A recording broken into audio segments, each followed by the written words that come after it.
and you took a violin on a bike journey from England to Hong Kong. That's right.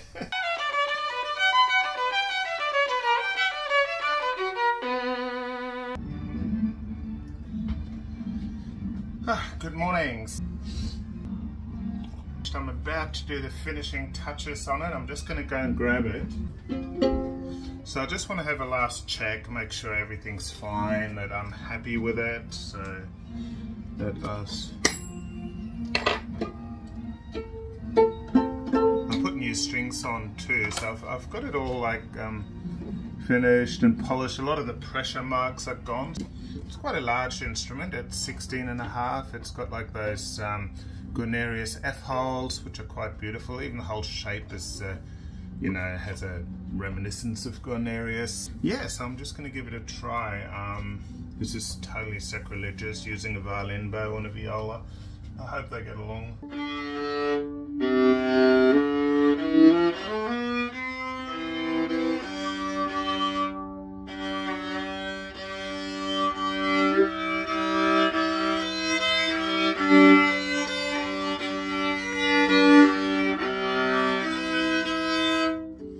It's working really nicely. Ed really takes care of his instruments. I like that.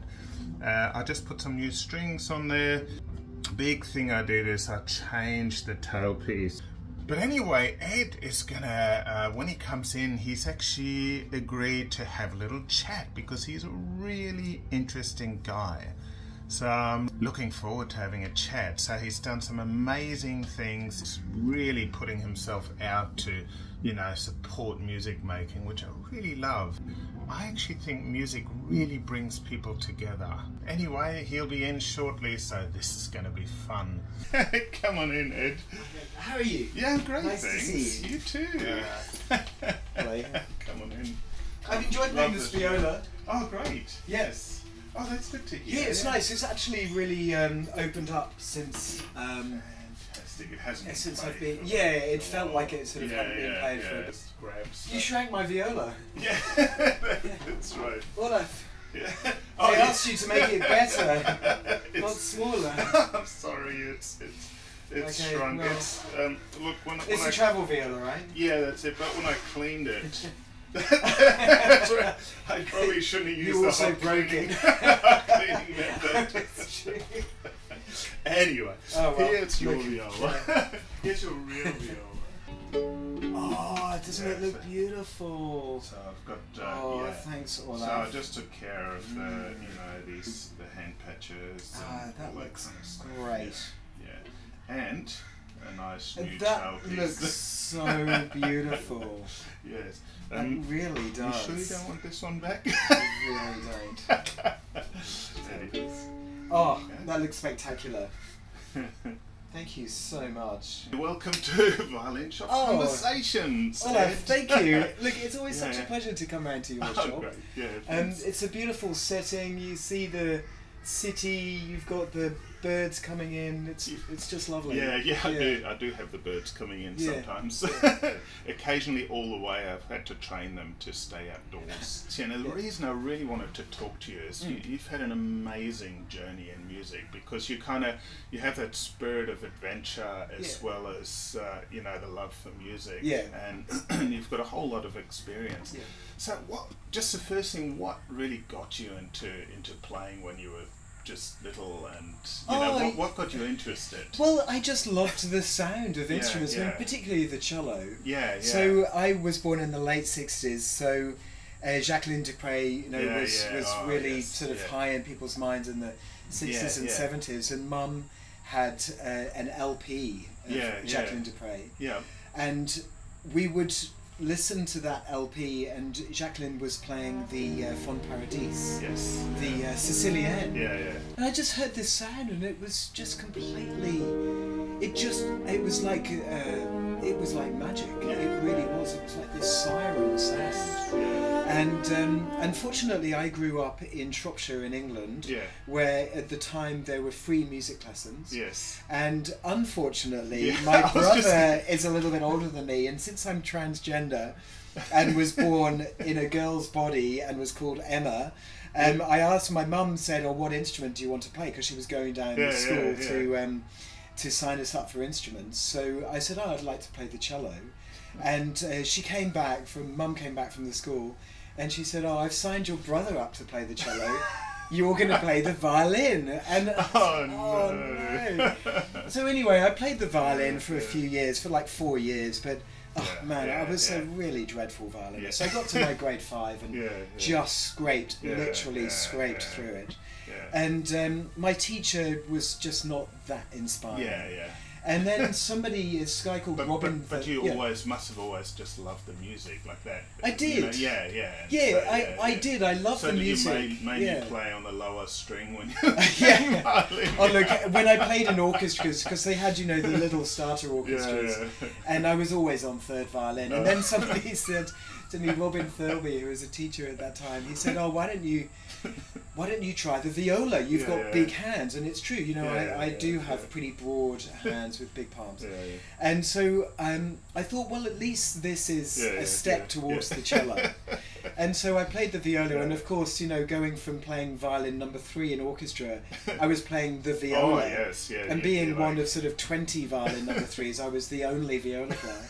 I mean, it was the same music, but just now I had to read it in alto clef. That's right. So then I just fell in love with it. I really did, and I got a wonderful teacher called Simon Stace.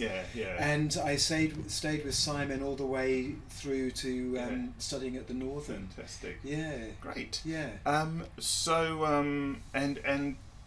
you kind of took a violin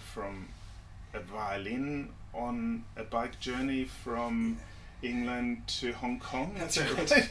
That's right. That's a little. I like my bike rides, but a little bit further. Like I do maybe 10 kilometers a day. It's how true. How far was that? Was that like 12, 13,000? About 16,000 K. I think it worked out. Wow. I got a little bit lost in Iran, so I probably had to do a few extra K there. Wow. So I didn't want. I'd been playing in the Hong Kong Phil as a viola player, and I wanted to do this trick because I'd flown back and forwards from England to Hong Kong a number of times, and so by doing this trip, I wanted to kind of really feel the distance, and I didn't want to take my viola because it's a big viola, 16.5 inches. So I got a little tiny violin, a 3/4 size violin. Really? Oh wow! Took the Bach sonatas and partitas with me. Again, a miniature copy, and the crappiest case I could find, like literally just a rubbish case. And when it rained, I had to put a plastic bag over it. And look, I had a great time, and I played to people all the way across, and played to religious police in Iran, and played on the border between Pakistan and India, and played to villagers going up through Pakistan. I was going to actually. I sort of thought when I thought of you, I thought music just crosses all these boundaries and barriers, and one of the things you did was teach music in Afghanistan, which is just amazing because the Taliban especially are they not really fans of music, which is kind of sad. I mean it's tragic. Afghanistan has got this incredibly long history of music that's been taught orally over the years. Thankfully over the last few years it has now been written down and recorded. But basically during the Taliban time back in the late 90s, all music was banned, and then Dr. Ahmad Sarmas came and he started this school, but now again, it's banned. It's so thank heavens it was saved for that moment. Yeah, exactly. And a lot of people will happen again too, didn't they? The whole school was given visas to go and live in Portugal. Oh wow. So all the school, the students, the staff, the families. Because they would have been in danger actually. Absolutely. After the Taliban came. Wow. Really significant danger. I do actually a lot of adult learners watch my videos. Yeah, great. I love your videos, Olaf. Oh, thanks. That's so great. Well, I try and have fun with it and educate at the same time and help the string community. And so I actually got a lot of adult learners, and I've you've been teaching for how long now? Such a long time. 30 years. It just got and you've I know you've got a few adult Yep, learners, absolutely, so I just wanted to ask you a little bit. Firstly, what's different about teaching adult learners to kids?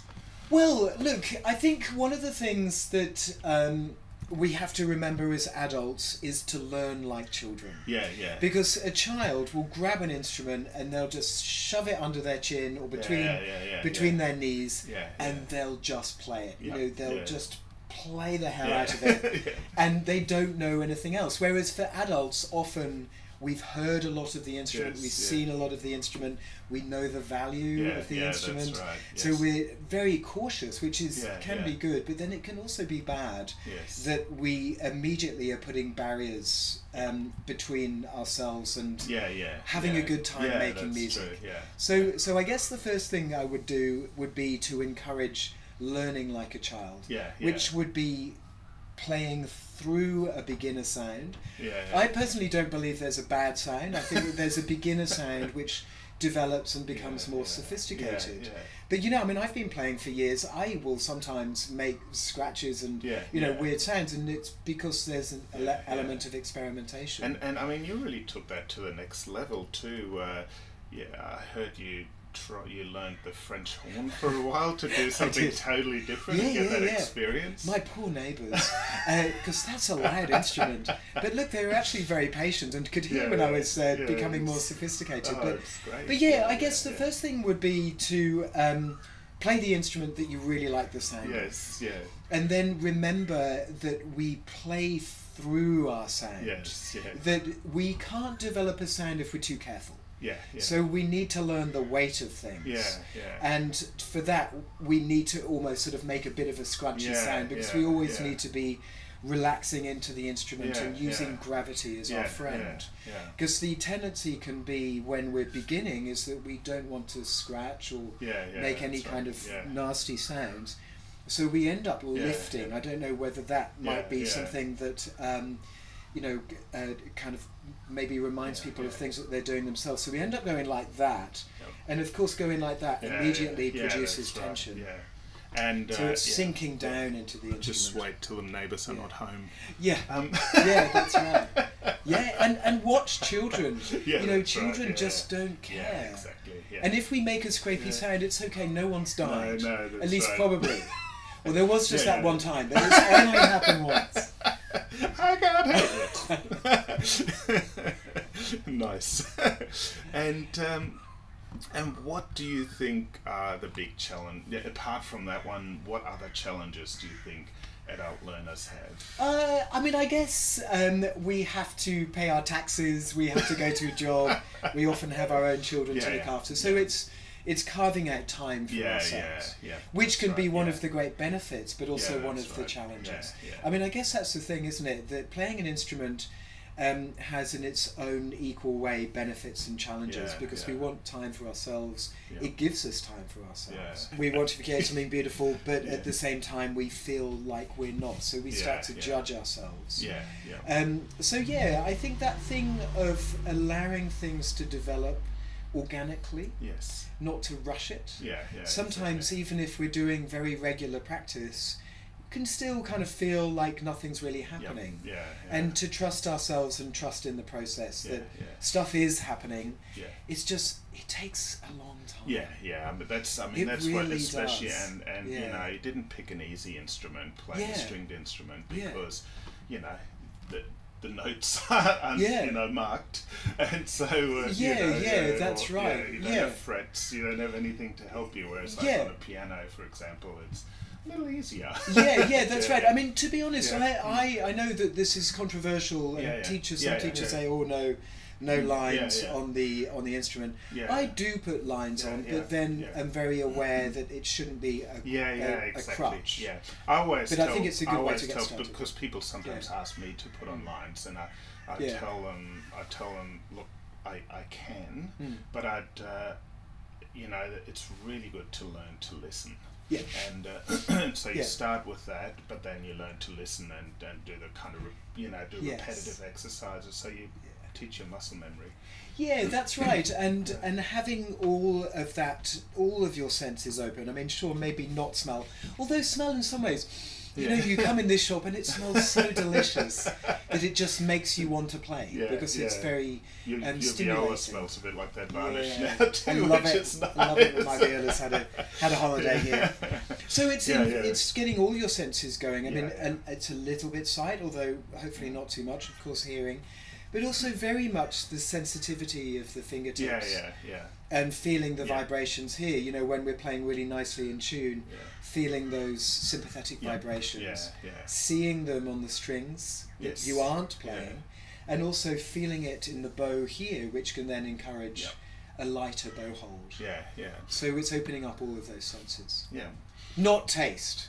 I don't think taste is ever involved. I did have a student once who used to lick his scroll. He was a cellist. This is one of the kids in Afghanistan. Nice. I think I managed to get him out of that, but maybe not. Yeah, it's a bit rough for the Violinmaker too. It depends on the varnish that's on the scroll. Is that a tooth mark? What's your scroll? Well, I have seen tooth marks on scrolls, on pegs, on bows, the ends of bows. So people try and turn the bow and they can... Oh, seriously? Yeah, I'm actually having one right now that has tooth marks. So yes, so don't do that. Don't do that. Okay, kind of just posture and like for adult learners, it can be hard to hold the instrument because it's I don't know what they were thinking when they invented this instrument, but they definitely weren't thinking about posture and, you know, the human body. Look, it does have its challenges. I mean, of course, the cello, you know, it can seem more simple. We have to sit, but then, of course, you know, sitting correctly also has to be done. So not sitting so you're slumped, but sitting so you're actively sitting with your feet actively working. And remembering with the violin and the viola, and I guess for the viola it's even more important, that we play from the ground up. And so once again we have the earth and gravity helping us. So we play from the ground up, we feel connected with the ground. All that energy is coming up through our legs, up through our hips, which remain free and active. Our core, which is turned on, and our chest, which is open, and our back, which is active. So then if all of those things are really engaged, then to actually go like that that's exactly much easier. And you also take, I mean, I've noticed you do a bit of, like, you work out a little bit and stay fit. I try like to. I mean, I think yoga is really good because of keeping the joints supple. And I guess for adults, I mean, I have a few of my older students have a little bit of arthritis coming in, particularly around the thumbs.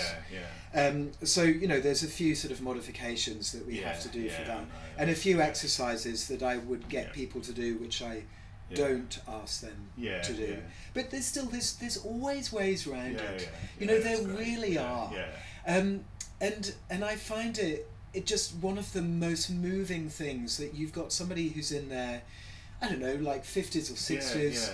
Maybe their children have left home, they feel that they want to create more of a social structure in their life, and they start this instrument that they know nothing about, they can't read music, and they come for every lesson for a week, and they put themselves in a position of complete ignorance, and gradually it becomes a position of expertise, and what a beautiful thing to do, and you just can find out so much about yourselves and create a whole life for yourself.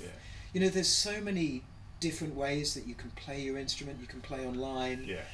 You can play for your mates.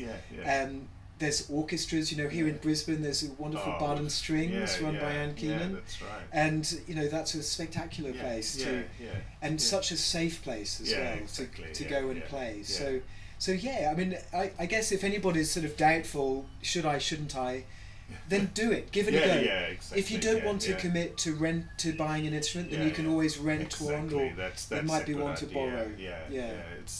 That's actually a really good idea. I've had that a lot. Like people saying, well, what if I don't want to continue? And so they buy these horrible little I call them VSO, violin-shaped object, or viola-shaped objects. And That's good. I got one at Aldi the other day. Did you? Yeah, it was a $99 violin at Aldi. I bought it. I had to buy it because it was just too funny, you know, like you put your milk and your cheese on and your violin on the shopping trolley. Did it come in a case? Yeah, it came in a case and everything, and but it was terrible. It sounds terrible, and the setup was terrible. So you know, it can be fixed, but quite often I worked out it's probably about $350 to fix the $99 violin. Okay. Yeah. Yeah, so better just to exactly spend that much more in the first place. And the bow, oh my god, it's so bad. But you get a cleaning cloth. Oh no, hang on, did that one? Yeah, you get a cleaning cloth. Okay. So that's good. Yeah. Someone commented, you know, $100 cleaning cloth. That was the only thing of value in there. So, what's the oldest learner, beginner that you've taught? Oh, so I've had. I'm not sure I've had beginners. Oh no, I've had beginners in their 70s. Yeah, fantastic. And I've had a number of beginners in their later 40s. Yes. Yeah. So late 40s seems to be quite a common time. And how, like the guys that started like a bit later, like 70s, how did they go? Really, really well. Fantastic. Really well. That's great to hear. Yeah, especially once they establish a regular practice routine. Yeah. I think that's really, really important. That certainly from learning the horn as an adult, I learned very quickly that I couldn't skip a day. Like you just can't for the muscle development that's exactly and the muscle memory as well. And so that's the same for string. And I recommend often that if people get tired or if they develop pains, you know, rather than practicing say half an hour, you know, break it up into 15-minute segments, and that way you can, you know, you don't want to work through the pain, because pain is, you know, it's a problem. It's your body telling you not to do something. Yeah, pain. There shouldn't be any pain. No, there might be a bit of muscle tiredness at the beginning, maybe a little bit, but it's pretty impressive. Holding your arm up. Like for violin viola players, holding your arm up like that for, you know, for a prolonged period of time. And you look in the orchestra, and I mean the guys don't really wear singlets, but some of the ladies that wear dresses, and they've got strong arms. And you know, it's actually, so if you want strong arms, play violin and viola. But no pain. There shouldn't be pain. No, exactly. Fantastic. Yeah, I had a gentleman that emailed me, and he started at 67. He's just been playing for 3 years now. He's 70, and so he's treating himself to a new violin, which is exciting. What advice would you give to adult learners that are just starting out? Okay, so if you're going to go down the teacher route, I would say to have a bit of a look around. If there's choice in your area, I know that quite often there is no choice, and that there may be one teacher, and you know, there are many places in Australia where there isn't even a teacher. But then there's a lot of stuff that you can do online. So you can either go online and look at people's videos where they've simply put a video up. So there's some really good stuff around. Or you can engage a teacher to teach you online, and that works really well. One thing that I always suggest when people learn that way is to film themselves and watch themselves back. That's actually really good for people to do anyway, because you can see your own posture, or use a mirror. A mirror can be a bit distracting, but filming yourself it's better. It's better because you look back, and it can be a little bit... I don't know, I always think, I'm sounding really good, and I film something and I listen back and could be better. It's pretty revealing. It is, so don't get discouraged. It's to help as a tool. And also if you do have a choice of teachers, then see if you can find a teacher who has had some experience teaching adults, or is open to teaching adults. You know, there are a few teachers who maybe will teach adults exactly like they teach a child. I mean, I'm sure there's a lot of similarities, but there are a few differences as well. But somebody you get on with, and also don't be afraid of age difference. Like I know a number of people who are in their 70s, and they're teachers are still in their teens or in their early 20s, and that's actually adorable, because then they develop a very special relationship, and that's important for the teacher. It actually goes both ways too. That's right, because the life experience that people have is invaluable for the young teacher as well. Absolutely, so look, I mean, I think it's just got benefits all around, and I know it's expensive, and I guess that's the thing, but then you know, if you can maybe sort of think of it in a way that it's buying a violin or a viola or a cello is about as much as it would cost as if you went away for a fancy weekend. I mean, it could be. But I also have a lot of adult learners. I guess it depends on what stage of life they are. I have a lot of adult learners that are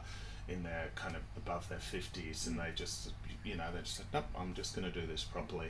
But yes, you know, not everyone has the means and the but still have the enthusiasm. So I guess in that, if that is the case, then go along to your local op shop and see what instruments they have.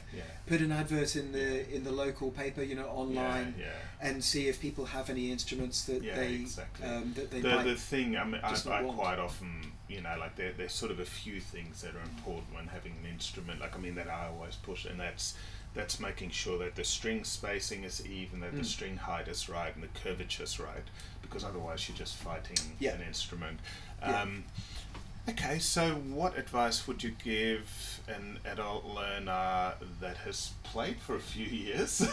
All right. Well, give yourself a few challenges. Okay, great. And also, there are a bunch of camps that you can do online, or courses. Just because you're an adult learner, that doesn't mean that you don't have access to really excellent teaching from you know, really great players. There are so many great players around who want to share their knowledge. So don't feel that you need to stick with your local teacher. I mean, not to say that your local teacher isn't going to be great. But you know, put yourself out there. See who else you can get to have a lesson with you. You know, there was something online I saw the other day where there were players in the New York Phil who were advertising for online lessons. And I was like, I would love to have a lesson with somebody from the New York Phil. Absolutely. And you know, if those teachers have the correct attitude, they'll be happy to listen to you, and it doesn't matter at what level you are. You know, I think a good teacher always learns something in the lesson that they give. Exactly. And so one last one, what advice would you give to a player who feels like they're not getting anywhere? Oh, that's a great question. You know, I've been in this situation a lot. Well, I guess I would probably give myself a little break. I'd probably go off and do something completely different. So you and I both love cycling. I'd probably concentrate on cycling for a few weeks, like a month or something, and just have a complete break. It's a great piece of advice. It could be that you have learnt all that you're ready to learn, and that now needs to be assimilated. It's amazing, actually. I've noticed that with my kids. You know, they'll have a break sometimes, you know, in the holidays. They'll have a 2-week break, and when they come back, they're better. And which is quite amazing. You can't keep having a break, kids. No, it needs to have a break means you have to do stuff. So after, you know, it doesn't like get even better if you stop for half a year. That's it. But Olaf said... That's probably more like a sabbatical. That's right. No, but I've found like taking a break quite often is amazing. And then those immersive, like you were saying, some of those immersive courses where you just have like a few days, a weekend, a few days off, lots of playing. It's amazing how it just, it's like suddenly like big step up. Yeah, absolutely. And because I teach Suzuki method, and one of the really strong things in that is to have a piece that you're working on, so a piece that's pushing you technically and musically, a piece that you're polishing, so a piece that you've got down pretty well, and your old pieces that you go back to and you use to develop sound and just, you know, really make sure that technique's really flowing. And with that also there's the pieces for fun You know, yes. like that because if you, and I always try and encourage people when they're trying out instruments to play their fun pieces. Yes. But I'm always surprised how a lot of people don't have them. Right. You know, like I go, oh, what do you play for fun? What do you know off by heart? Yeah. Like especially younger people aren't so so sure. I think a lot of adult learners will have some pieces that they really love and work towards. Yeah. But I think a break is always a really good idea. Yes. Yeah. Go for a walk. Yeah, exactly. Yeah. A hike. Yeah. Great. Okay. Well, thanks so much. It's been really good chatting. Yeah, it's been great. Thanks for doing all the work on no my worries. We'll viola. try out this Chinrez now and see how it's gonna be good. that goes. And thanks so much for taking the time and coming in. Thanks. Awesome. What an interesting guy, right? So thanks so much, Ed Le Brocq, for coming in and having a chat and sharing your wisdom. I hope you guys got something out of our chat, and remember to hit the like button because when you do, it helps the video. Subscribe and hit the little bell. When you hit the bell, you find out every time I post a new video, and that's always good to know. Anyway, keep making beautiful music and I'll see you guys next time. Bye!